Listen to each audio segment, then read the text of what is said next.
Entonces vamos a entender algo. Si no hay dioses, no hay religión. ¿Y qué es religión? Es un conjunto de, ¿cómo se llama? De preceptos y dogmas. Eso es la religión. Ponemos un ejemplo. ¿Dónde están los preceptos del cristianismo? En la Biblia. ¿Y cuáles son los dogmas? Por ejemplo, son hechos sobrenaturales que no los entiendo, pero los tengo que creer por religión, por fe. Jesús muere, lo entierran, pero al tercer día resucita y se va a los cielos. ¿Naturalmente podrá ocurrir eso? No. Entonces lo tengo que creer por fe. Ese es un dogma. María tuvo un hijo, pero sigue siendo virgen. ¿Cómo es esto? Que José no es el Padre, peor aún, que es el Espíritu Santo. Esos son dogmas. No los entiendo, pero tengo que creerlos por fe. ¿Alguno de ustedes se llama José? Joseph. Esta ya. ¿Por qué a los José les dicen Pepe? Justamente porque José no es el padre físico, sino es el padre putativo. Pater putativus. P. ¿Sí o no? Entonces, mira, eso es pues la religión. O sea, son cuestiones complejas. Sí. Entonces, ¿qué hubo en la época inca? Si no hubo religión, ¿cosmovisión Ya. andina? Justamente a eso quiero llegar. ¿Qué es la cosmovisión? Es la visión de mi cosmos. Ya está. ¿Y qué hay en mi cosmos? Naturaleza. Entonces, ¿qué le da el hombre a la naturaleza? Nada. Nada. Pero ¿qué le da la naturaleza al hombre? Todo. ¿Cuál es lo más importante que la naturaleza le da al hombre? La vida. La vida. Entonces, por esa relación, el hombre le va a agradecer a la naturaleza. Y las ceremonias rituales andinas son de agradecimiento, no son de beneficio ni maleficio. ¿Se están dando cuenta de ese detalle? Entonces, cuando vayan y vean una ofrenda, no digan es un pago. Porque no es pago. Pagar es en beneficio de algo. Es una ofrenda de agradecimiento. Le tengo que agradecer a la tierra por permitirme sembrar, porque me va a dar el fruto que lo voy a cosechar. Le tengo que agradecer al sol porque con su movimiento, bueno, movimiento entre comillas, me va a marcar los diferentes periodos para sembrar, regar, cultivar y cosechar un producto, mi alimento, que esa es mi vida. Tengo que agradecerle a las montañas, que son mis protectores. Mire, qué importante, ¿eh? Me voy a hacer un paréntesis acá. ¿Cuántas cadenas tenemos en nuestra región entre el nudo de Vilcanota y el nudo de Pasco, donde está el Cusco? ¿Ya? ¿Cuántas cadenas de montañas tenemos? La cordillera de los Andes. Son 3. La occidental, que está junto al mar. La central, que es la que está el Humantay, el Salcantay. Y la oriental, que es donde está el Ausangati, está la Verónica, todo eso. ¿Ok? ¿El Cusco dónde está? Está entre la cadena central y la cadena oriental. Entonces, en ese sector, cuando choca la placa de Nazca con la placa continental sudamericana en la costa, los movimientos sísmicos van a llegar y por eso que en la costa ocurren los terremotos fuertes. Entonces esto va a llegar a esta formación que es la cordillera occidental y se pierde la fuerza allí. Si en caso pasara las vibraciones, la cadena central todavía es nuestra otra defensa.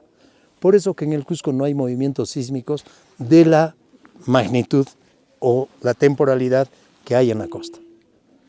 En estas regiones, los terremotos no están dados por la placa de Nazca, sino por las fallas geológicas que tenemos en el lugar. Porque acá en estas zonas tenemos muchas fallas geológicas. Vamos a conocer alguna hoy día. ¿Ya? ¿Se están dando cuenta? Entonces, eso es importante para nosotros. Entonces, por esas razones, el hombre andino le tiene que agradecer a todo elemento. ¿Y el agradecimiento en qué consiste? En dejarle ofrendas. ¿Qué le va a ofrendar? Semillas, productos naturales. ¿Hasta seres humanos? No hay ofrendas de seres humanos. No hay sacrificios humanos. Seres animales, sí. ¿Alguna bibliografía dice eso? Mucha bibliografía dice eso, pero tenemos que desmentir. ¿Por qué dicen eso? Porque han encontrado los cuerpos de Juanita, han encontrado los niños de Llullayacu, el niño del Cerro del Plomo, Sarita, que también es del volcán Sarasara, ¿no? Entonces, ¿por qué dicen eso? Porque no lo entienden. El hombre europeo que llega en aquel tiempo no entiende esas cosas. Entonces, escucha mal. ¿Qué ceremonia te dice la bibliografía que se da en estos casos? Es el Qhapaq Qocha. Pero lo que habría existido no es Qhapaq Qocha. ¿Qué significa Qhapaq? Superior. Qocha, lago o laguna o mar. ¿Qué tiene que ver eso con las ofrendas? Lo que no entendió es el Qhapaq Hucha. Allí hay una variación fonética. Decir Qhapaq Qocha o Qhapaq Hucha es casi lo mismo, ¿no? Son, diríamos, palabras homófonas, ¿cierto? Parecidas. Pero, ¿qué es lo que vamos a encontrar? Que el Qhapaq Hucha, ¿qué cosa es Hucha? Culpa. ¿Ya? Mis culpas. Mis culpas las tengo que enviar a alguien superior.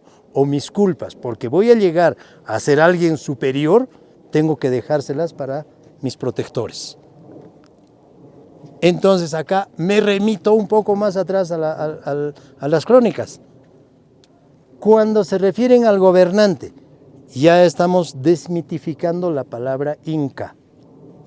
¿Ya? No somos incas. Otra vez, voy a revolver en este caso, para quienes no me han escuchado esta versión. Cuando los hermanos Pizarro están dominando el Perú, llámese Francisco, Gonzalo y Hernando, ¿cierto? Porque Juan Pizarro muere en Sacsayhuama. Ya tenemos esos tres. Por otro lado tenemos a Almagro, que va a la zona de Chile, pasa o llega al desierto más seco del mundo y desilusionado regresa al Cusco y al revisar el documento que le dan, el documento decía, al sur de la última ciudad fundada será el territorio para el señor Diego de Almagro. Hasta ese momento la última ciudad era el Cusco. Por eso que le dan la gobernación de la Nueva Toledo. Y entonces cuando va a llegar de vuelta al Cusco Diego de Almagro, Francisco Pizarro había fundado en 1535 la ciudad de Lima, que en mérito a las latitudes estaría un poco más al norte del Cusco. Entonces Almagro viene a reclamar para él el Cusco. Pero el Cusco ya había sido fundado por Francisco Pizarro. Entonces ahí se produce un conflicto. Y es cuando Hernando Pizarro lo enfrenta en la batalla de las Salinas, lo captura en Sacsayhuama y lo ejecuta en la Plaza de Armas de Cusco. Entonces empieza lo que se llama la guerra civil. El hijo de Diego de Almagro, en venganza, viaja a Lima y mata a Francisco Pizarro. Entonces se quedaban Hernando y Gonzalo Pizarro. Hernando, por haber matado a Diego de Almagro, que en jerarquía militar era superior, se hace cargo del juicio que le hacen en España, lo toman preso y se lo llevan a España. Entonces en Perú solo se queda Gonzalo Pizarro como único gobernante de toda esta región. Entonces, cuando llega el primer virrey para hacer ejercicio en el territorio peruano, este Gonzalo Pizarro lo enfrenta y lo mata. Entonces, en España hay un problema. ¿Cómo enfrentamos a ese? Entonces mandan pacificadores. Uno de los pacificadores es don Pedro de la Gasca y el otro pacificador va a ser don Cristóbal Vaca de Castro. Entre estos lo enfrentan a Gonzalo Pizarro y lo matan. Definitivamente se acaba en ese momento la hegemonía de los Pizarro. Entonces los pacificadores escriben las cartas a España y le dicen, señor, ahora sí pueden enviar al virrey. Desde España dicen, no, ahí hay conflictos, porque todavía estaban los encomenderos. Entonces, ¿qué hacen? Hay que enviar a un virrey con experiencia. Y envían al virrey de México. Don Antonio de Mendoza viene a hacerse cargo del gobierno del virreinato del Perú. ¿Ya? Entonces, el primer virrey en ejercicio en el Perú es don Antonio de Mendoza. Y al llegar a Lima, ¿no?, para hacerse cargo del cargo, pregunta pues a las autoridades, le dice, señores, ¿y con qué mano de obra contamos? Porque había que hacer obras. Entonces las autoridades le dicen, señor, tenemos a los esclavos y a los indios. Muy bien. ¿De qué parte los han traído a los esclavos? Bueno, del África. Sí, pero ¿de qué región? De la región mandinga. Ya, entonces a estos les llamaremos los mandinga. Y a los indios les vamos a llamar los ingas. Entre ingas y mandingas está nuestra mano de obra. Desde ese momento, y revisen bien vuestras crónicas, hasta 1542 nos tratan como indios. Y a partir de 1542 para adelante nos tratan como ingas. El mismo Garcilaso de la Vega escribe los ingas. Entonces, en el transcurso del tiempo, mira, ¿por qué Garcilaso no se puso el Inga? Garcilaso de la Vega. Se cambia por diacronía. Diacronía es cuando algo cambia en el tiempo. Por diacronía, la palabra Inga se convierte en Inca. Entonces no es un nombre original de esta sociedad. ¿No? Por eso siempre te digo, estos llamados incas. ¿Cómo debería llamarse entonces esta civilización? ¿De dónde tienen el nombre la civilización Nazca? ¿Dónde se ubican? En Nazca. ¿De dónde son los Paracas? De Paracas. ¿De dónde son los Chavín? De Chavín. ¿De dónde son los griegos? De Grecia. ¿De dónde son los romanos? De Roma. ¿De dónde son los castellanos? De Castilla. ¿De dónde son los mexicanos? De Mexicali. ¿De dónde son los aztecas? De Aztlán. O sea, cada civilización tiene el nombre geográfico del lugar donde se forma. ¿Y dónde hay un pueblo que se llame Inca? No hay. Ese pueblo se llama Cusco. Entonces la civilización debería llamarse civilización cusqueña o los Cosco. No hay más que hablar. Entonces, si estamos erradicando el término Inca, no puedo llamarme el Zapan Inca, el Capac Inca. ¿Cuál será el título del gobernante? Y Pedro Cieza de León lo nombra, pero de una forma, diríamos, no directa. Dice él, refiriéndose a los gobernantes, escribe, y estos indios dicen ser el único hijo del sol, y su mujer dice ser la única hija de la luna. Qué curioso. ¿Cómo se pronuncia el único hijo del sol?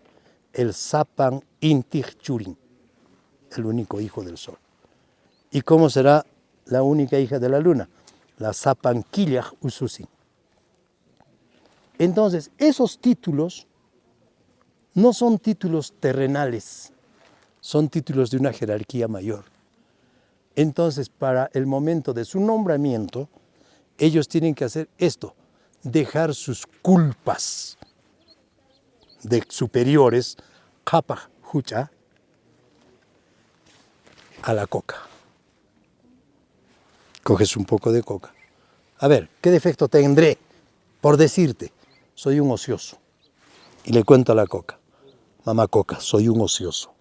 Ayúdame a corregir esto. Y llamo a un chicucha del Ajliahuasi, o una niña. Esto me lo vas a llevar a la montaña Llullayacu. Entonces, no tengo un solo defecto, tengo muchos. Entonces, sacaré los míos.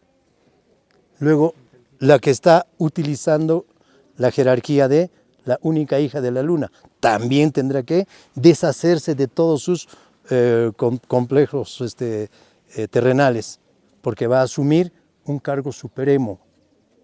Entonces, esos niños y niñas que van a llevar en sus chuspas esa coca hasta la montaña que se les ha designado, van a viajar con un grupo de personas mayores, que son los que les van a ayudar en la alimentación, en el cuidado, las ceremonias, y así van a llegar después de mucho tiempo de viaje a pie, porque viajes serán a pie, y cuando llegan con ese cansancio lógico, lleva pues a un niño de 12, 14 años, a ver, llévalo al agua, ¿dónde está? ¿Dónde está tu agua? Ah, está jugando ahí. Entonces, a él llévalo pues a la Usangate, y hazlo dormir ahí, y no tenían casacas térmicas, ¿eh? Entonces, se van a acomodar para dormir, acurrucaditos, y les da hipotermia y se mueren. Ese no es un sacrificio humano. Desde nuestro punto de vista actual, sí decimos, pero ¿a quién se le ocurre mandar a un niño? Justamente por eso, por su pureza. ¿Ya? Entonces esos niños se mueren de hipotermia. Y el dicho clásico es, así lo quiso la montaña, así lo quiere el Apo. Entonces lo van a adornar y lo van a dejar el cuerpo allí. ¿Qué pasó con Juanita? Juanita sí tiene una fractura. Entonces Juanita posiblemente estaba caminando, se tropieza, se cae, se golpea en la piedra y se muere. Ahora mira la posición del cuerpo de Juanita. La cargaron. Está muerta, pues ya no va a caminar. Entonces, justamente el cuerpo de Juanita difiere en posición con los niños de Llullayacu, el Cerro del Plomo, Sarita y todos ellos, porque tienen las piernas flexionadas como si efectivamente la estarían cargando y le han puesto los brazos acá adelante. Está muerta. Y así obtiene el rictus mortis. Y así tiene que llegar a la montaña porque ella tiene que dejar el encargo. ¿Cierto? Entonces, por eso que la dejan en la montaña. El resto vuelve. Porque si fuera un sacrificio, estos niños tendrían heridas externas. Y la única que tiene es Juanita, pero por caída, no porque alguien fue y la mató. Entonces, ese es el concepto de que no hay sacrificios humanos. Sacrificios de animales sí, y eso vamos a hablar de acá un rato. Harto ese. Otro detalle.